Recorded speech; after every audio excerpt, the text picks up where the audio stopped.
Well, it's 11 o'clock here in beautiful Seattle, so we're going to go ahead and get started in the interest of time.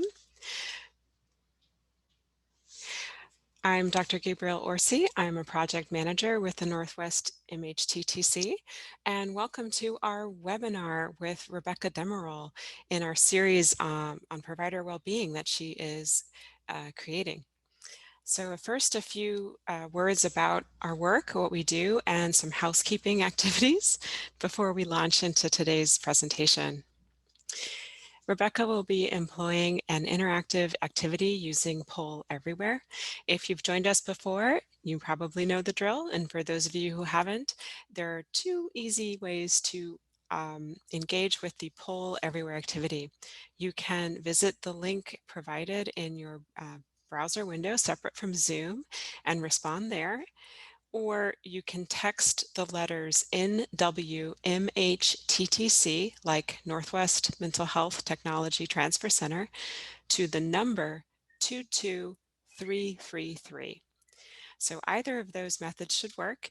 If those aren't working for you, feel free to post your answer in the chat as well.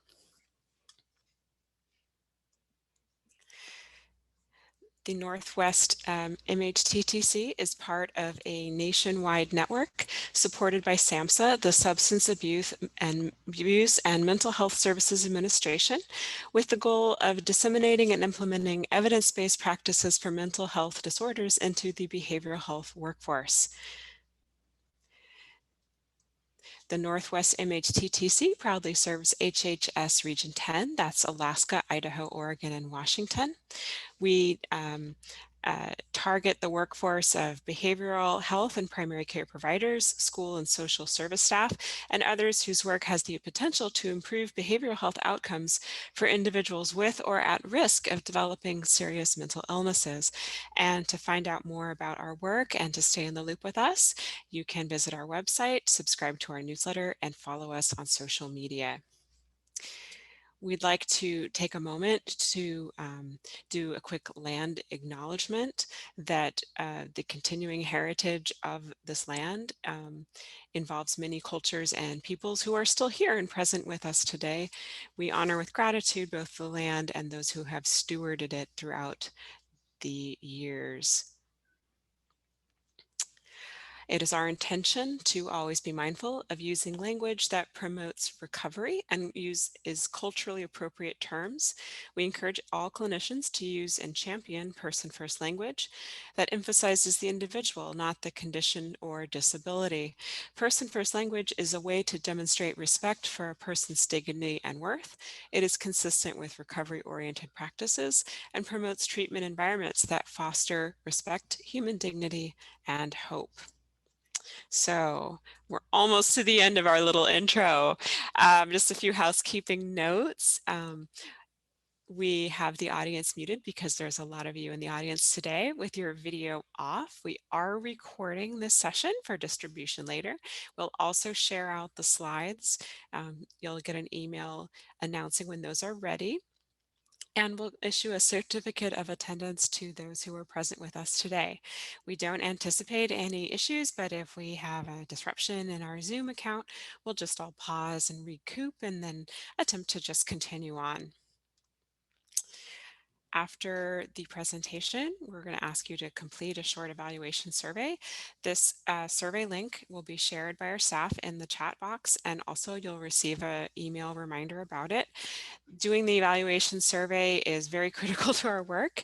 It helps us plan future sessions as well as evaluate what we're doing today. It keeps these free trainings coming and is important for our grant funding. So please take a moment to do the evaluation.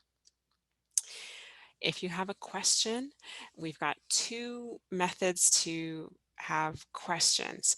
If it's just a technical question or some kind of generic comment, our staff would be happy to work with you in the chat box.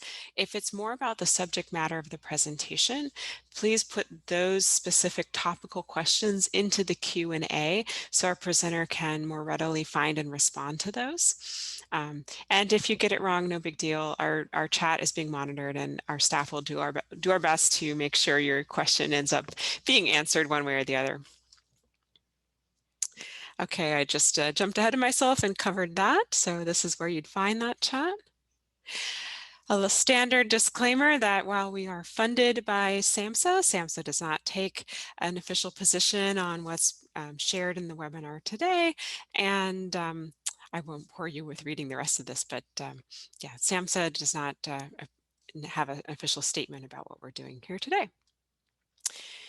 Without further ado, I'd like to just introduce today's presenter, Rebekah Demirel. Has a unique background that draws together East Asian medicine, therapy for trauma, and just so much more. She's got decades of experience working in the mental health and behavioral health field, and I just am so sincerely glad to welcome her today. I'm from California, and if I may share, like the aura and the energy is wonderful. So Rebekah, before I turn it over to you, I know you wanted to first get a sense of how people are doing today, and that will bring us to our first interactive activity with that Pull Everywhere activity that we mentioned earlier. So go ahead and take a moment to see if you can respond.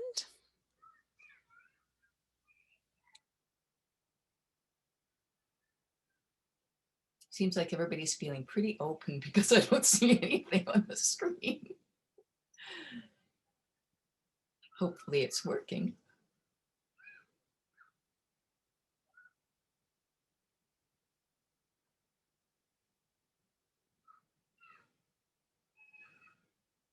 Okay, here we go. Ooh, tired is winning out. Tired. Yeah, I can relate. I'm also seeing some other messages in the chat. Excited, enlightened, feeling alive, calm, happy. Busy, unfocused, fantastic. Tense. Funny, Unfortunately, someone's feeling tense.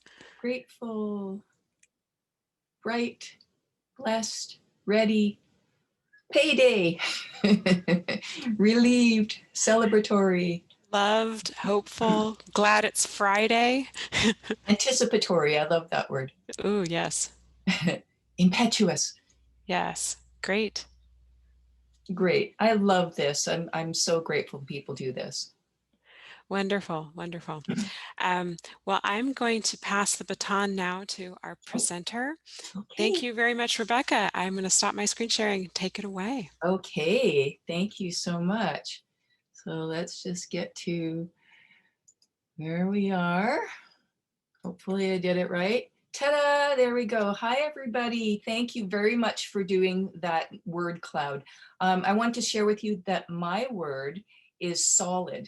So I was thinking about it earlier today that I just feel solid today. I feel feet on the ground, ready to go, nice and kind of calm and steady, and that's a nice way to feel.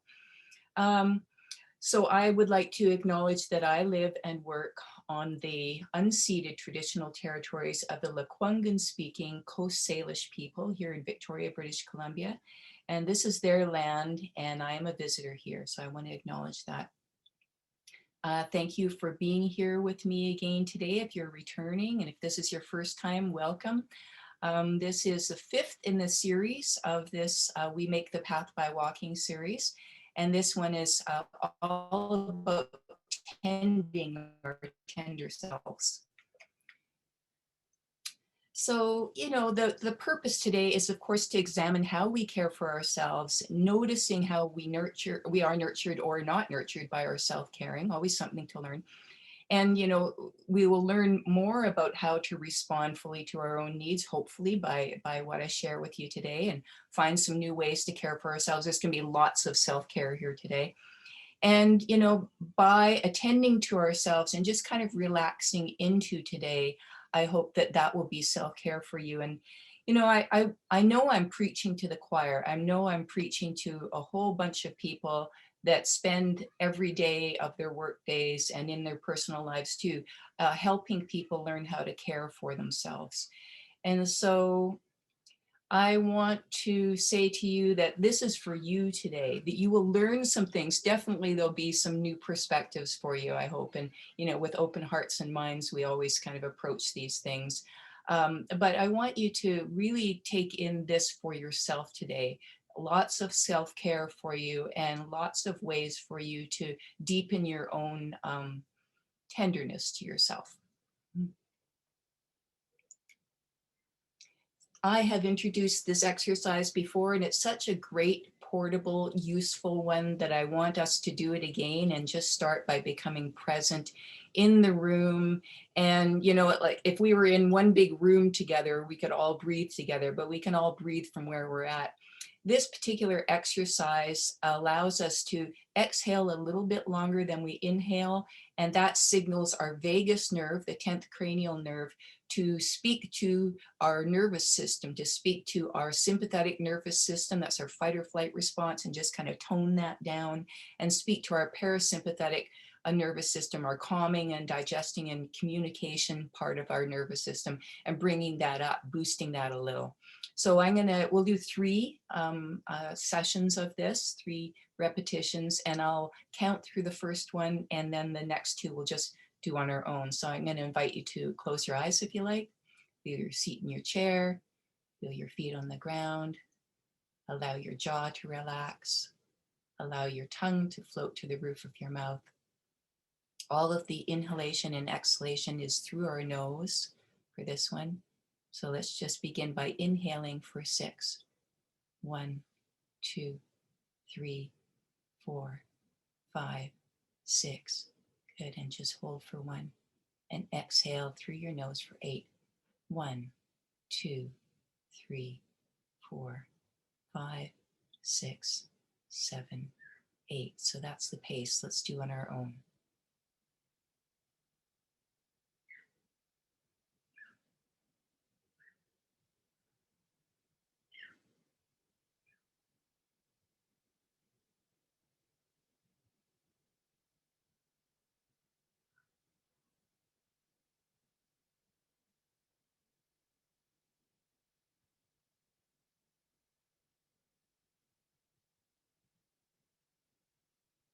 Okay, great. Thanks for doing that with me.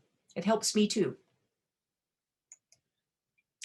Okay, well, let's dive in here and just talk about just the very noticing when we need care, when we feel like we're not doing so well. So this is one of the first ways that we can really tenderly care for ourselves. And, you know, today I want to say, I forgot to say that this is all about the heart. It's all about our hearts and our feelings and our emotions. And we're going to do some exercises, especially to do with the heart. But this is where we really start, is just noticing what's going on in here. What's going on with me? Do I need a little bit of extra care right now? So I don't know about you, a lot of us that get into this kind of work, helping other people, do so because we have things to share from ways that we've had trauma and difficulties in our lives. And in traumatic situations, especially as kids, we may have had to push aside our feelings to survive, and we still might do that sometimes. And so when we just notice that something is going on and recognize that we need a little extra help, no matter what it is that we need, just that recognizing that we need tenderness and care is tenderness and care. So I wanted to say that just from the start, that you're here. I'm assuming that you're here because you want to learn some things, but also because you're caring for yourself. And today is all about you and your heart.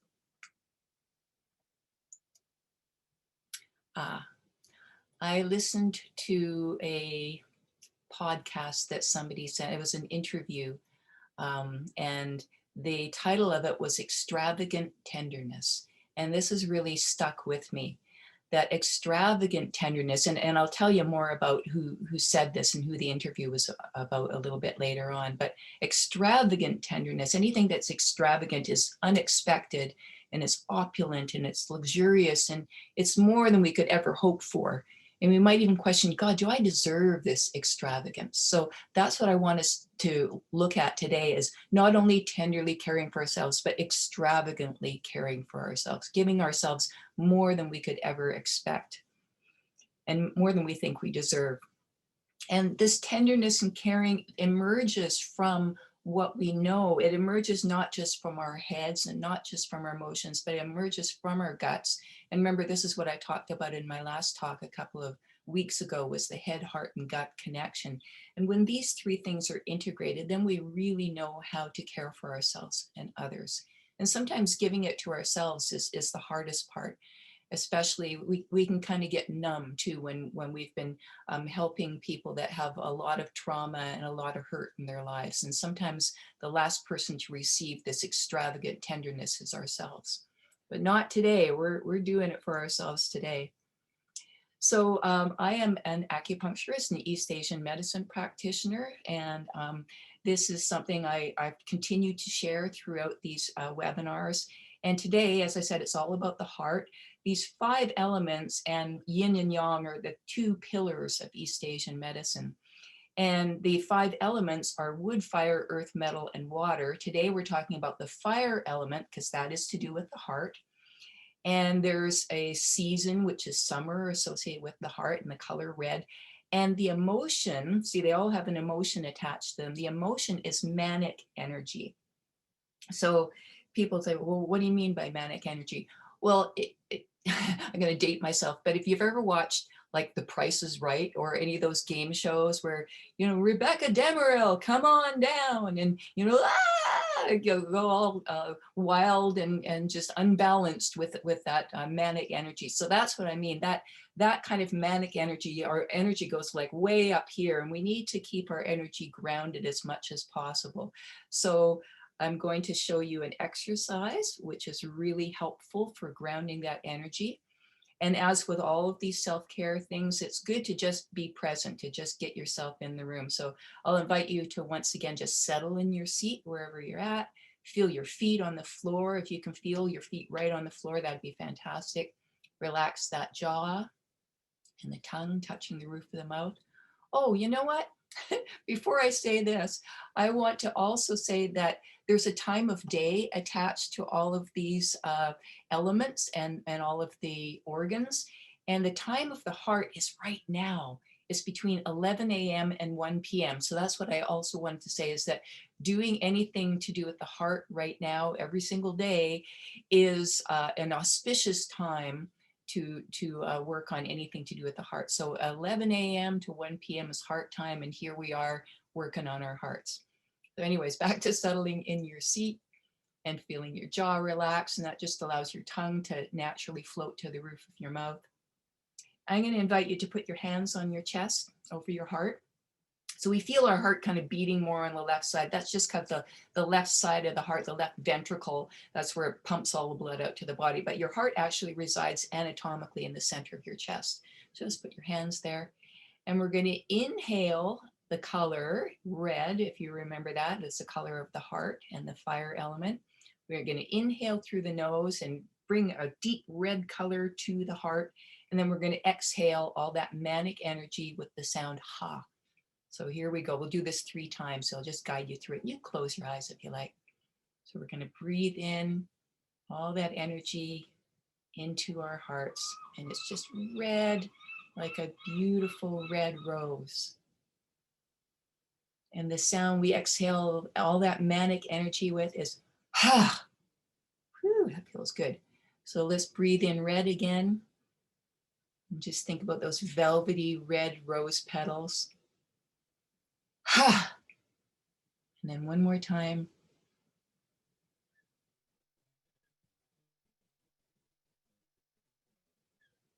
Fill it up with red. Ha!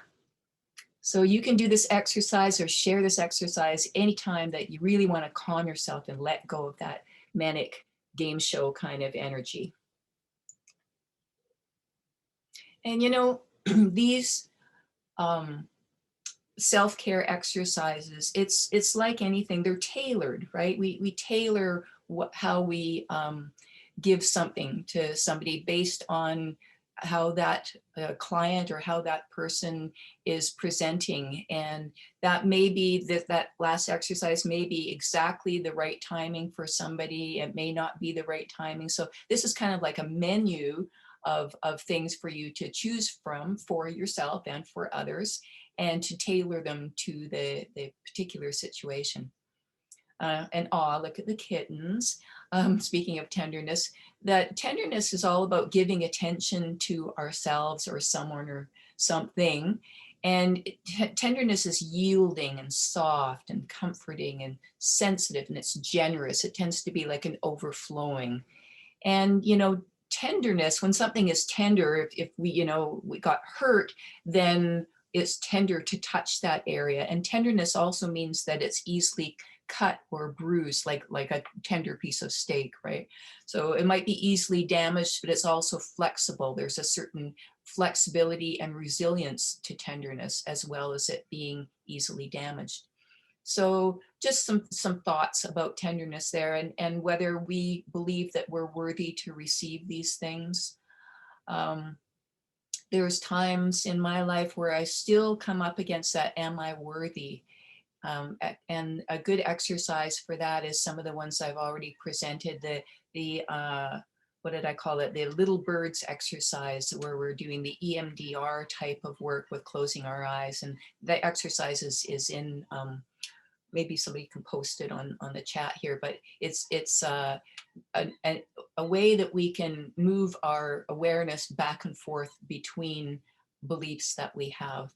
And so again, that's a great exercise to look at whether you believe you're worthy or not to receive tenderness and care and attentiveness.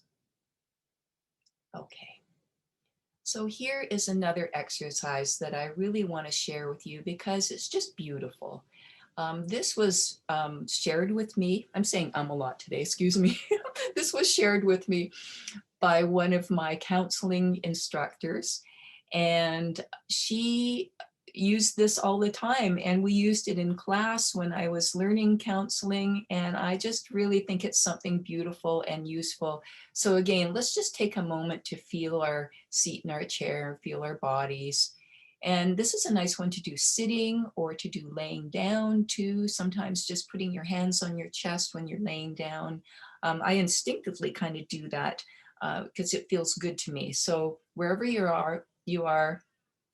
wherever your body touches the ground, your seat, just breathe normally and put your hands on your chest. And this is very simple. All we do is close our eyes and attend to ourselves, just like a really loving, attentive mother would do. And we ask ourselves, what's the matter, baby? What do you need? And we listen to what comes up. And it might be just something really simple like, wow, I need rest. I need a moment here. I need some food. I need a glass of water. I need some space. I need contact.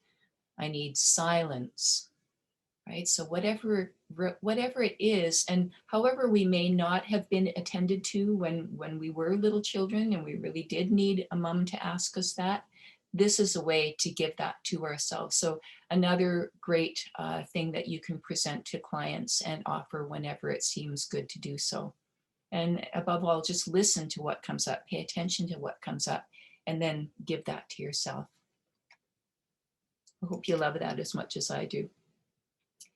So I told you I was going to, the whole extravagant tenderness thing came from Father Greg Boyle. He is the founder and director of Homeboy Industries. And Homeboy Industries is one of the largest gang rehab and employment programs in the world. It's in Los Angeles. They have a bakery, a restaurant, a silk screening shop. And this is how ex-gang members come in and are given employment and given some steps to try to recover their lives. And I love this quote. He says, "We don't go to the margins to make a difference to others. We actually do it to make a difference to us." And my question to you is, why do you do the work that you do? What gifts do you bring and what gifts do you receive from our work? And I wanted to say a couple of things about my work and how I've just, I was an ambulance paramedic for many years, and I came to that work thinking, well, geez, I learned as a kid how to shut my emotions down. I should be able to do this work, and, no matter what I'm faced with. And sure enough, yeah, I could, but that also takes its toll after a few years. So I got into more of the teaching end of the paramedic programs. And I also did a counseling training and learned a lot about how to care for myself and how to share what I had learned about how I'd care for myself with other people. Then I became an acupuncturist, an East Asian medicine practitioner, and that happened really in an organic way. I was a patient, I was receiving acupuncture, it was making a big difference to my health and all my sanity. And I had this epiphany one day. The lady that was working on me, her name was Dr. Jenny, Asian lady. And I said to her, Dr. Jenny, I just had this epiphany. I'm going to quit the ambulance service and go back to school and study Chinese medicine, become an acupuncturist. And she just looked at me, she was tending to me for the past year and I was falling apart, right? And she just looked at me and said, good, you'll learn how to look after yourself. And and sure enough, that's what it was all about. I got into this kind of work to find my own way, to make my own path, and to learn how to take care of myself and then share that with others. So one more thing is I when I was moved to Victoria, I was offered some work, contract work, working at a therapeutic recovery community for men coming out of prison. And it was a residential program. And I was to be a counselor there and lead groups and facilitate groups for them. I actually went there and volunteered. And I wanted to do acupuncture. And then they heard me talk to the guys, and the woman said, you know what, the guys believe you, they get you, so why don't you come and work here for a while? So I did. And it was really hard work for me. I have to say, I was super triggered. I had an older brother who was in and out of prison a lot, and he was really, really violent. I had a lot of violent memories as a kid. And so being around these men who had suffered terrible violence in their lives and whose terrible neglect was both very rich, but also very difficult for me. So I finished my time there. It was a contract, and I finished, and I left, and I walked out the door, gave my keys away, and I got into my car and went, woo! I was so happy that I finally was free of this very stressful work. And then I cried all the way home. I cried all the way home because I missed those babies. And I still do. I just, they really enriched my life, and I learned so much from them. So I bet a lot of you can relate from the folks that you work with. And this is what I call a thorn to remove a thorn. This is a Hindu proverb. It's where we use our adversities to give us the tools to heal. So everything that we learn, every hardship has value. And I'll just do a shameless plug for my own book, Nothing's for Nothing, to say that that's what that title means, is that everything that we experience has value. Everything has a purpose. And that quote, nothing's for nothing, actually came from my mom. And my mom would say that. I think she meant it more as, you don't get something for nothing. I think that's how she maybe meant it. But I look at it that, yeah, okay, that might be true. But I also see that every hardship and everything that we go through in life has its value if we choose to value it. And here's another, and it's just beautiful, that whole thought of a thorn removing a thorn, that we take our hardships, we take what's difficult, and we go back in and we look at the roots of it, and then we see how we can remove that. And then we use those thorns to help remove the thorns from other people. So it's this really beautiful thing that we do with the hardships that we have and the experiences we've suffered in our lives. Another quote from Father Greg, he says, if we don't welcome our wounds, we will despise the wounded. So this is again why everything that happens to us is valuable. And the more we embrace it, rather than saying, why me, the more we embrace it and try to find the thorn underneath that can remove that thorn, then it's helpful to us, and it helps us deepen the way we are able to help other people. We can't just kind of keep ourselves separate from the work that we're doing with other people. We, yeah, I'll talk more about that in a second. I realize I have a lot of slides to go through. Oh, this is another beautiful concept and a really important one in East Asian medicine. Probably the most important thing in East Asian medicine and Taoist practice is this concept of Yanxing. It means nurturing life. So nurturing all of our life. So looking at what happens to us and what we experience and breathing, learning how to breathe properly, using breathing exercises, eating well to nourish our bodies, thinking good thoughts and investigating our thoughts, as I showed you with the Byron Katie exercise of those 4 questions that we ask ourselves about our thoughts, and moving well and doing, exercising our bodies, giving our bodies what they need. We need to move them around in order to get oxygen to the cells and keeping everything going. And so with harmony and flexibility and resilience, we just keep moving through our lives, and it's never too late to start. It's never too late. If you're thinking, oh, I haven't treated my body very well, well, start treating it well. Do a little bit every day to see if you can just make a difference to feeling better, and that'll pay off. A little bit of practice every day. Mornings are best because that's considered the springtime of the day. And so hopefully you'll be inspired by the springtime season that we're in right now, and all of that beautiful liver energy coming up and out that we see, the daffodils and crocuses popping out of the soil and the blossoms on the trees and the bright blue sky. So if you can practice your Yang Shen exercises like meditation, for instance, doing that in the morning is optimal, but any time's good. So this is just a little list of things, of ways that we can nurture ourselves, and you guys can make a whole list yourselves.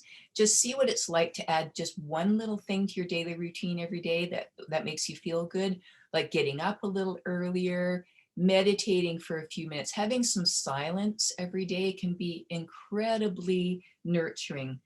I remember, I wrote it down here, that I saw, no, I was listening to the radio on the way home, and somebody said, in reference to COVID and all of the ways that we've been becoming more insular and more alone and more silent in a lot of aspects of our lives, they said, I didn't have the silence to understand that at the time. And I thought, what a beautiful thing that just silence is such a useful thing for us to incorporate into our day. And having a walk outside, breathing deeply, drinking lots of water, drink at least 4 glasses of water. Your body needs it.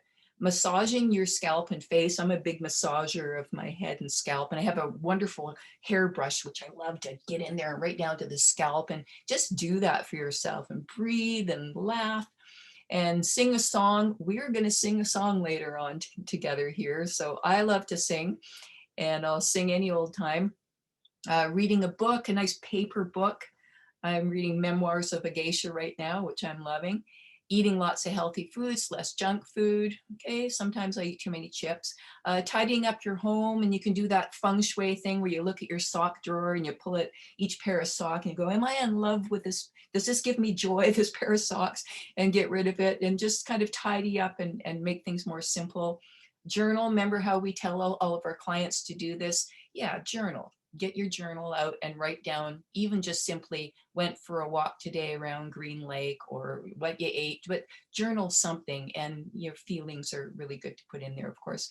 Having a good belly laugh. I'm a goofball, so I love to laugh. And scrubbing your body in the shower or bath is another one I just came up with. I got recently a pair of those gloves that are scrubby, and you get the soap on them, you scrub all over, and it just feels so good. And a nice cold rinse with shower water is another wonderful thing to invigorate your body. So those are just some suggestions. And this is not to blame or shame anybody, but we do need to walk our talk, right? So if we're caring for people, we first need to care for ourselves. Then we are better able to care for other people. So a simple thing to do is just to ask ourselves, how am I doing? What's the matter, baby? What's going on in here? And what do I need? Am I giving that to myself? Am I attending to myself?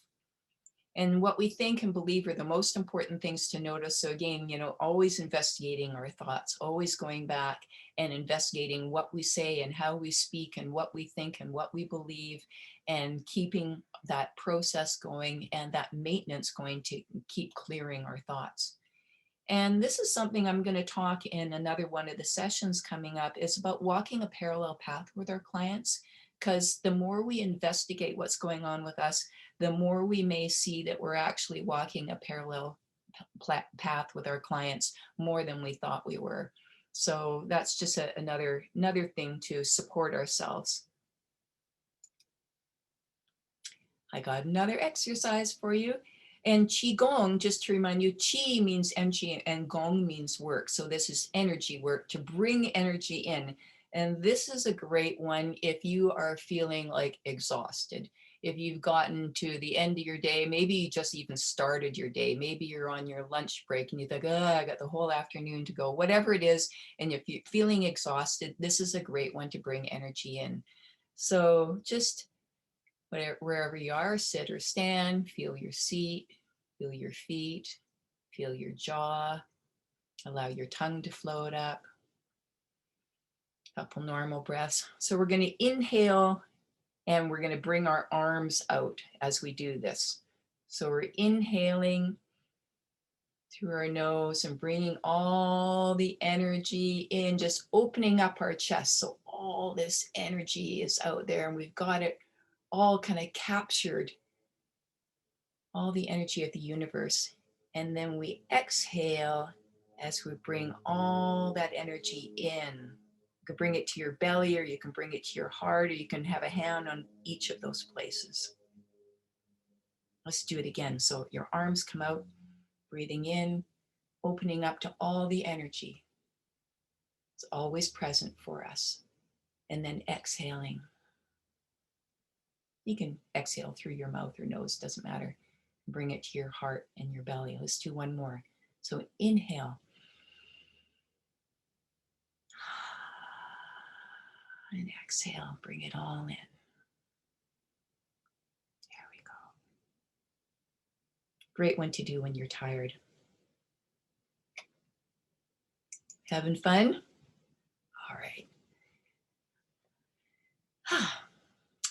I want to talk about boundaries and how boundaries can be a really loving thing that we can do for ourselves.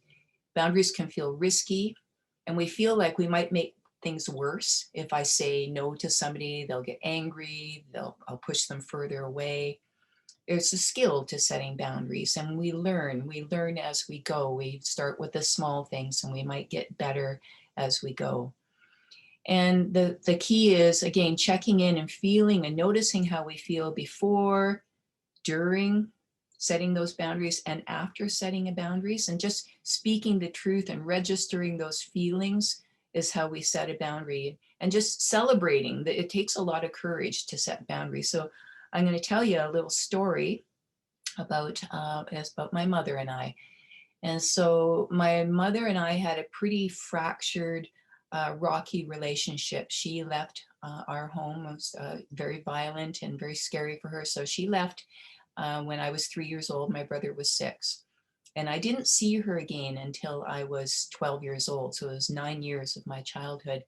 And so when we came together, and for all of my, decades after that, we never were really able to connect. I had anger and resentment and shame, and mom hadn't had her daughter, I hadn't had my mother, and there was a lot that kind of had us just always against each other and never really intimate and caring with each other. And mom had a stroke when she was in her 80s. And by this time, she'd kind of pushed away everybody in her life. And so I was the youngest of all the kids, and I was the one who cared for her. So I was the one who got the ambulance to come and pick her up when she didn't answer my call. And they got her to the hospital, and she almost died, but she'd had this massive stroke which paralyzed her on half her body. And She was mad as hell, actually. She'd had a really full life, going to the beach and going dancing, and she was a very vital, strong, healthy woman.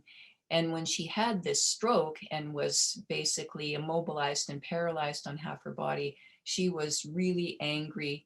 And I was the one that got the brunt of it. I brought her to Victoria. She was living in Vancouver. I brought her into an extended care home so that I could visit and be close to her.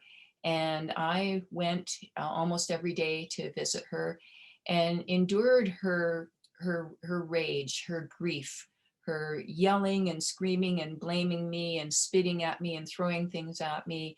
I just endured that. I didn't know what else to do. I was so brokenhearted for her, but brokenhearted for me too, that I had to sit and just take that. And actually, a couple of years went by with this. I didn't talk to many people about it. I finally got myself some help and went to a counselor and told her about it. And I just said, you know, this is how my mom treats me. It's just heartbreaking and it's cruel and it's awful. And the counselor said to me, "Wow, have you ever thought of letting your mom know that that hurts? Have you ever thought of setting a boundary with her?" And I was like, "Whoa, I can't do that. It'll just make things worse." And she said, "Well, how much worse could it be? Maybe you could give that a try." So, so I did. So I went back the next day. And when mom started yelling at me and screaming and having a tantrum, I said, "Mom, that really hurts my feelings when you speak to me that way. Can you please stop? Because if you don't stop, I'm going to have to leave." And so, of course, she didn't stop. She just kept on going. And I pulled my guts together and stood up and I said, "Mom, I'm sorry. I have to leave. I love you." She'd never said that to me, but I said, "I love you," because that's what I really wanted to hear from her. And I said, "And I'll come back." And I did. And I kept doing that for about 6 months. It was pretty awful. And every time mom would scream, just red faced and like a little child. So this was her, you know, injuries to from her childhood coming out. She would scream and yell and red faced and just, you know, basically push me out the door. And I would always say, "Mom, you can't treat me that way. I'm going to leave if you don't stop. And I'll be back tomorrow. And I love you." And so this went on, like I said, for 6 months. Well, one day I walked in and mom was sitting up in her bed and the nurses had combed her hair and she had lipstick on and she had a nice sweater on. And I came in and she said, "Hi, Rebekah. I, I'm really sorry for speaking to you that way. I shouldn't speak to you that way. You're my loving daughter. You're the only one that comes and visits me. And I love you." Makes me emotional just talking about it. But so I said, "Wow," I flew into her arms and I said, "Mom, I love you too." And so for the last 6 months that she lived, we just held each other's hands and said, "I love you. I love you. I love you." And so, you know, that's extravagant tenderness. That's what it's all about. I gave that to myself. I gave that boundary to myself so that I could feel the love, so I could give the love.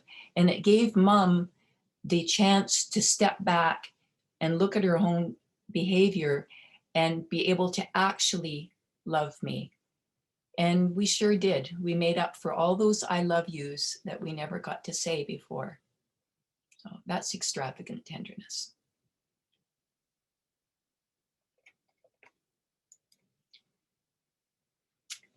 I got a song for you.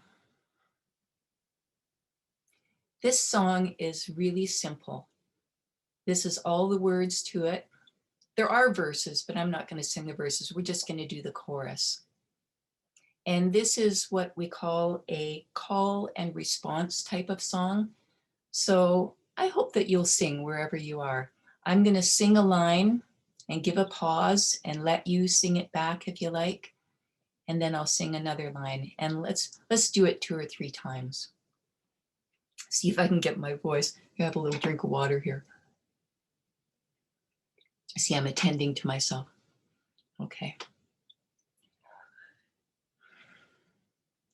All we need All we need, all we need is right here. Put your hand on your heart. All we need, all we need, all we need is right here. Let's sing it again. All we need, all we need, all we need is right here. All we need, all we need, all we need is right here. One more time. All we need, all we need, all we need is right here. It's right here. All we need, all we need, all we need is right here. Thank you. You're awesome. Ask me questions. Say anything.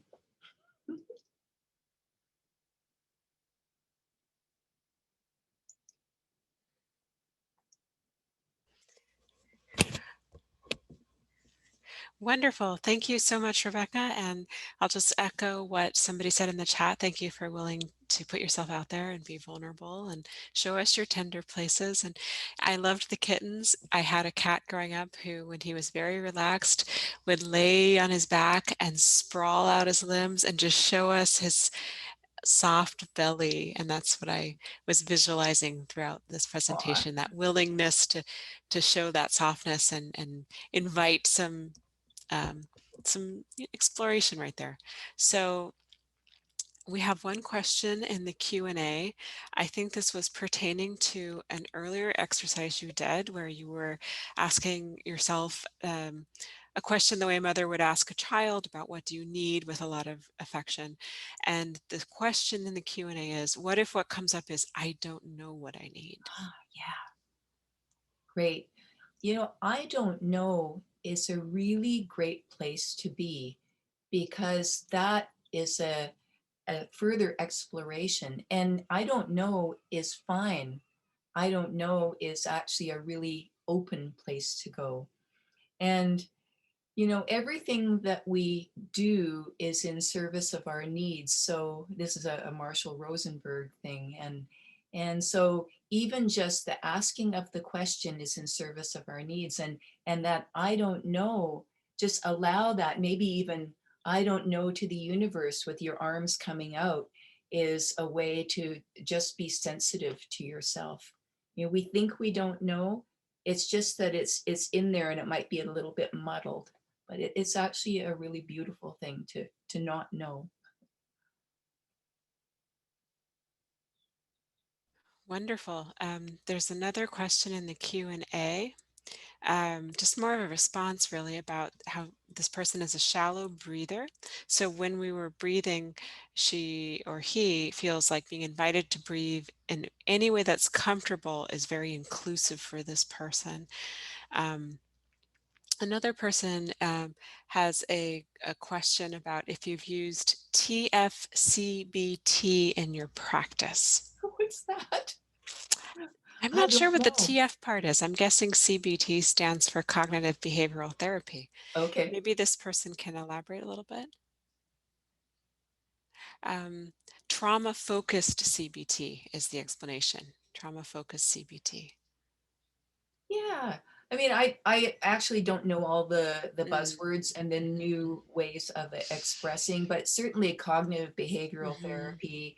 Mhm. is part of what I do all the time. And it's part of kind of what we've been doing today and in all of these webinars is just, looking at what we think and believe and how that influences and informs our behavior. So definitely trauma informed is everything about what I do.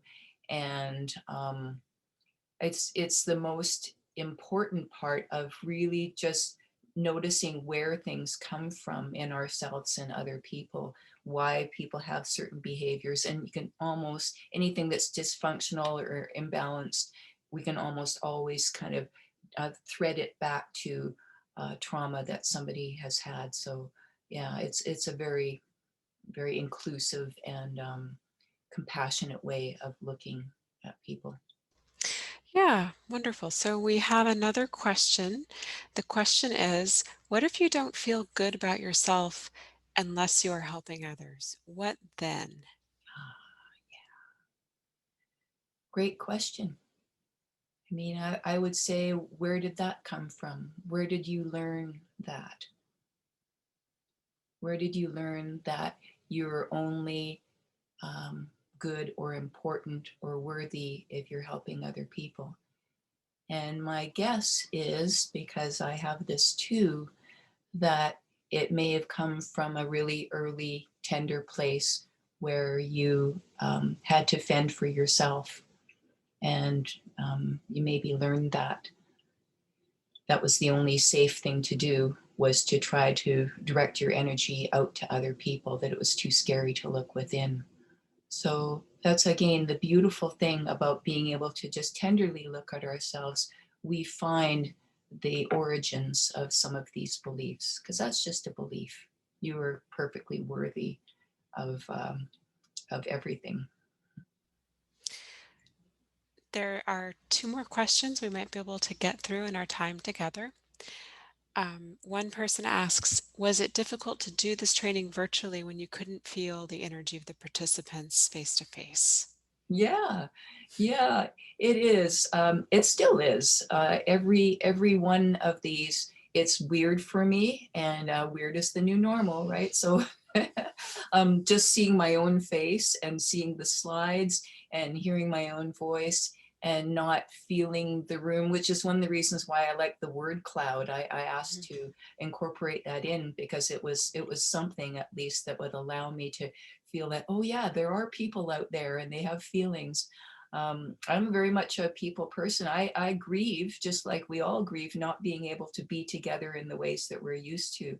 I love to sing. I love to sing with my arms around people crying. And, I love to be in big rooms with people, speaking to them and seeing all your faces. And so having your questions like this and just knowing that you're all out there is really, really beautiful for me and helps me a lot. And so it helps me through the hard part of not being able to be with you. Thanks for asking. Mhm. Boy, there's some more questions pouring in that we're just not going to get to. But there is one question that's striking me about what if someone has so much trauma they do not know how or where to begin to work on it? Hmm. Breathing.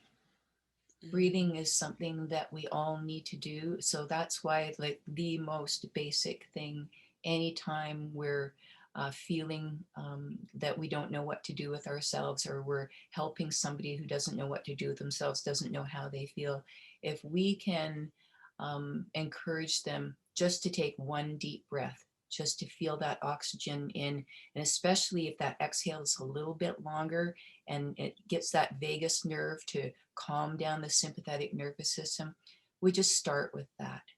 And if that's all you do with somebody, then that's a start.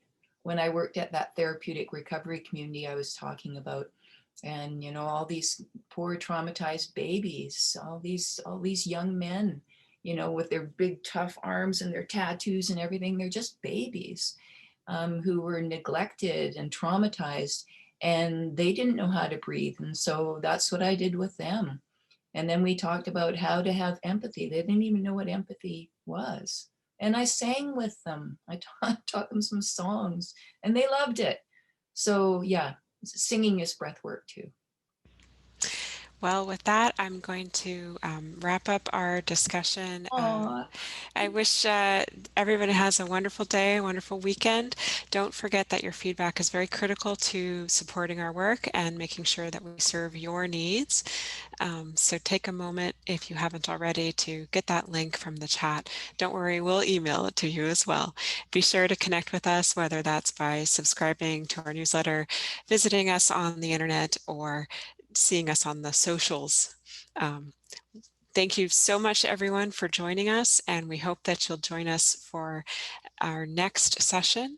And I believe our next session is going to just be even more depth on some of these themes that Rebekah has been carrying forward, right? So thank you again so much, everyone, for being here. thank you. Thank you, everybody. It was great to be with you. Thank you, Gabriel. Thank you, Yes. Rebekah. And Awesome. have a wonderful weekend and a wonderful afternoon. Thank you. Until Mwah. next time. Okay, bye.